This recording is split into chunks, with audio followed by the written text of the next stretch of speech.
ጤና ይስጥልን እንደምናላችሁ ውድ ቻናላችን ቤተሰቦች ኳል ለብርሃነ መስቀሉ በሰላም አደረሳችሁ። የሰሞኑን በተለያዩ የሀገራችን አካባቢዎች የመስቀል በዓል በድምቀት የሚከበርበት ነው። በተለይ ደግሞ በደቡብ የሀገራችን ክፍል ይበልጡኑ ይደምቃል። በጉራጌ፣ በወላይታ፣ በአርባ ምንጭ በሰፊው በዓሉ ይከበራል። ዘመድ ወዳጅ ከያለበት ይሰባሰባል። በአመት ውስጥ ያልተያየ ሰው ቀጠሮውን ለመስቀል ዕለት አድርጎ ይገናኝበታል። አንዳንዶችም የዘመን መለወጫቸውን ከመስቀል ጋር ያገናኙታል። ይህ የመስቀል በዓልም እንዲሁ ሃይማኖታዊ በዓል ከመሆኑ በተጨማሪ የሀገር ሀብትና ቅርስ ሆኖ በዓለም የቅርስ መዝገብ ዩኔስኮ ሰፍሯል። ወቅቱን ጠብቀው ወደ ሀገራችን የሚመጡና ይህንን ግዙዕና በደማቅ ሃይማኖታዊ ክዋኔ የታጀበ በዓል የሚያዩ በርካታ ከዓለማት ክፍል የሚመጡ ሰዎች አሉ። ታዲያ በኢትዮጵያ ኦርቶዶክስ ተዋሕዶ እምነት ተከታዮች ዘንድ በሀገራችን ካሉትና መመኪያ ከሆኑት እንደ ታቦተ ጽዮን አይነት ቅርሶች መካከል አንዱ የሆነው የክርስቶስ ቀኝ እጅ ያረፈበት ግማደ መስቀሉ በኢትዮጵያ በመኖሩም የመስቀል በዓል በሀገራችን ሲከበር ሃይማኖታዊ መሰረቱ ጠንካራ ነው፣ ደስታውም እጥፍ ድርብ ነው። ይህ ውድ መንፈሳዊና ሃይማኖታዊ ቅርስ ያለባት ግሸን አምባ ወይም ግሸን ደብረ ከርቤ ግሸን ማርያም ይሏታል። ብዙ አማኞች ከሚሳለሟትና ከምትጎበኝ ቦታዎች መካከልም ዋናዋ ናት።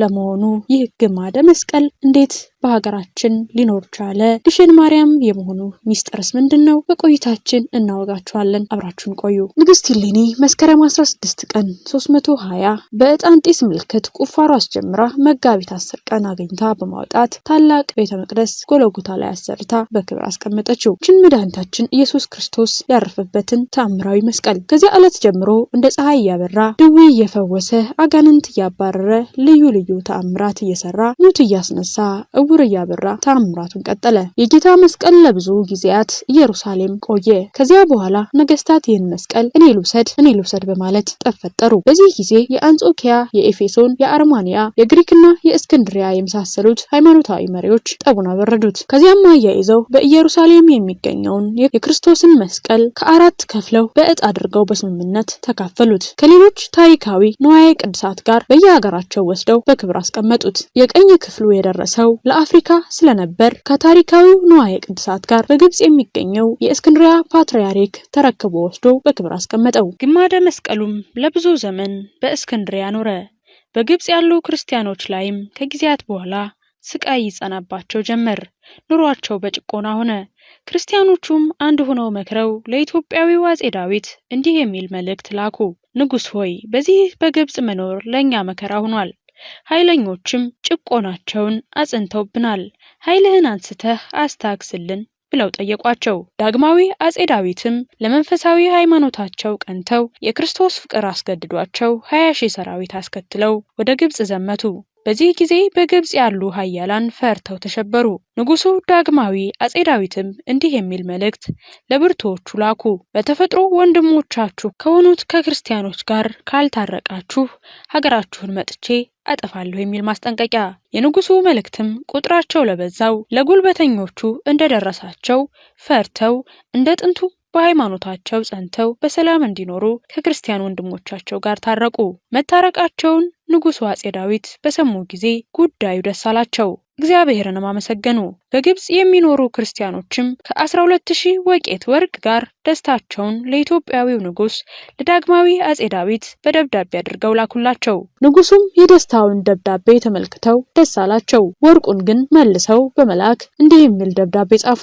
በግብጽ የምትኖሩ የክርስቶስ ተከታዮች ሁሉ እንኳን ደስ አላችሁ። የላካችሁልኝ 12,000 ወቄት ወርቅ መልሼ ልኬላችኋለሁ። የኔ ዓላማ ወርቅ ፍለጋ አይደለም። የክርስቶስ ፍቅር አስገድዶኝ በተቻለኝ ችግራችሁን ሁሉ አስወገድኩላችሁ። አሁንም የምለምናችሁ በሀገሬ ኢትዮጵያ ረሃብና ቸነፈር ድርቅ ስለወረደብኝ መድኃኒታችን ኢየሱስ ክርስቶስ የተሰቀለበትን ቅዱስ መስቀልና የቅዱሳን አጽም ከሌሎች ክቡራን ዕቃዎች ጋር እንድትልኩልኝ ነው የሚል ነበር። በእስክንድሪያም ያሉ ምዕመናን ይህ መልእክት እንደደረሳቸው ከሊቃነ ጳጳሳትና ከኤጲስቆጶሳቱ ጋር ውይይት በማድረግ የንጉስ ታላቅ ክርስቲያን ነው፣ ስለዚህ ልቡን ደስ እንዲለው የፈለገውን የጌታችን ግማደ መስቀል ከቅዱሳን አጽምና ንዋየ ቅድሳት ጋር አሁን በመለሰው ወቄት ወርቅ የብርና የነሐስ መዳብ የወርቅ ሳጥን አዘጋጅተን እንላክለት ብለው ተስማምተው በክብር በስነ ስርዓት በሰረገላ በግመል አስጭነው ስናር ድረስ አምጥተው ባስረከቧቸው ጊዜ በእጃቸው ያጨበጨቡ በእግራቸው ያሸበሸቡ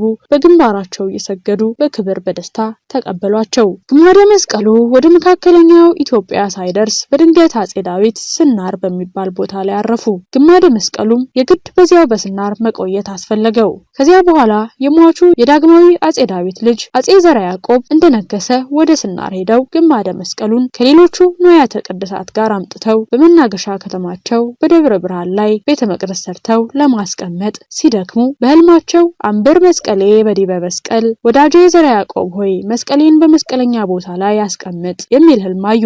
ከእስክንድሪያ ሀገር ከመስቀሉ ጋር በልዩ ልዩ ሳጥን ተቆልፈው ከመጡት ቅርሶች መካከልም ጌታ በዕለተ ዓርብ ለብሶት የነበረው ቀይ ልብስ፣ ከሮም የመጣው ከለሜዳው ሐሞት የጠጣበት ሰፍነግ ወይም ጽዋ፣ እንዲሁም የተለያዩ የቅዱሳን አጽም ከግብጽ ታላላቅ ገዳማት የተቆነጠረ አፈር፣ የዮርዳኖስ ውሃ ይገኝበታል። ንጉሱም መስቀለኛ ቦታ እየፈለጉ በኢትዮጵያ አውራጃዎች ሁሉ በመፈለግ ከብዙ ቦታ አስቀምጠውት ነበር። በሸዋ በደብረ ቅዱስ ብሔረ ጽጌ ማርያም ገዳም፣ በመናገሻ ማርያም፣ በውጨጫ መስቀሉን አሳርፈውት ነበር። ነገር ግን የመጨረሻውን ቦታ ባለማግኘታቸው በራእይ እየደጋገመ አንበር መስቀሌ በዲበ መስቀል መስቀሌን በመስቀለኛ ስፍራ አስቀምጥ እያለ ይነግራቸው ነበር። አጼ ዘርዓ ያዕቆብም ለ7 ቀናት ሱባኤ ገቡ።